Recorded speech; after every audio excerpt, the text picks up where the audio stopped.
podcast is never intended as legal advice. Each podcast is a brainstorm of ideas and potential solutions. Consult an attorney for your legal questions. Thank you. Welcome. Today's discussion is how to monitor bank matters. And at this time, everybody has some electronic access to banking, whether your family member is using it or not. And so you should go in with your family member who's aging and have them meet with a banker and yourself and fill out whatever forms the bank wants so you can at least view the accounts and watch the activity. If you happen to live with your family member, you may be more aware, but it's not a guarantee. I know my parents never told me everything because they didn't always think it was important.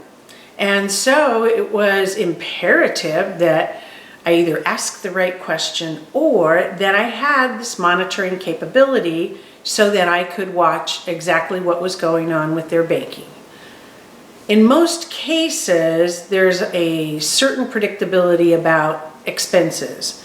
And it's good if you know what the utility bills are, if there's a mortgage on the house, if your parents are paying all the insurance policies that are needed on the house, the homeowners, and auto if they're still driving, and any other appropriate insurance. There's a lot of types of insurance, and there's no real central registry for these. So ideally, if you can have contact with the insurance agent or agents, if there's more than one, then you can ensure premiums are paid, that everything's in full force and effect.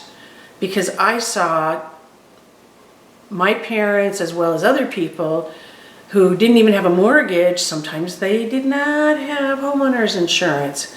And that covers the real property regardless of how old the house is, regardless of the condition of it. It's your policy to make sure if something happens to their home that you can restore it without having to pay everything out of pocket. And again, it gives you noticed information regarding the payment of the premiums, because without premiums, it won't stay in effect. And you may not get a letter unless the insurance agent is advised to send you notice of non-payment. That's very, very important. So to ensure that the banker has that authority, you go into the bank, fill out whatever forms that the banker needs, and you have numbers of ways that you can be on accounts. Most of us these days find an electronic access gives us a window into the banking world, and that whether you have authority to pay any bills or not is to be determined at another time or a specific time. But you should talk to your parents about that, because if you notice, for example, a shutoff for the water, that's a sign the parent's not managing well. And so you want to help out your family and make sure that the water isn't shut off. Again, also have a one-on-one meeting with an insurance agent or agents to have another set of eyes on your parents' insurance premiums, current payments, to ensure that none of the insurance is terminated due to lack of non-payment.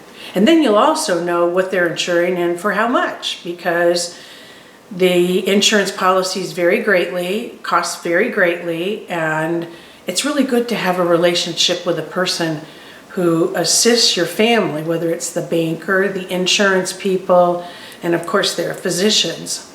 So make sure you meet with them one-on-one, get the proper paperwork in place, whatever that is, and I encourage you to use electronic oversight only to simplify your review, and make sure your computer's up to date on malware software and on protecting any outsiders from hacking into your computer.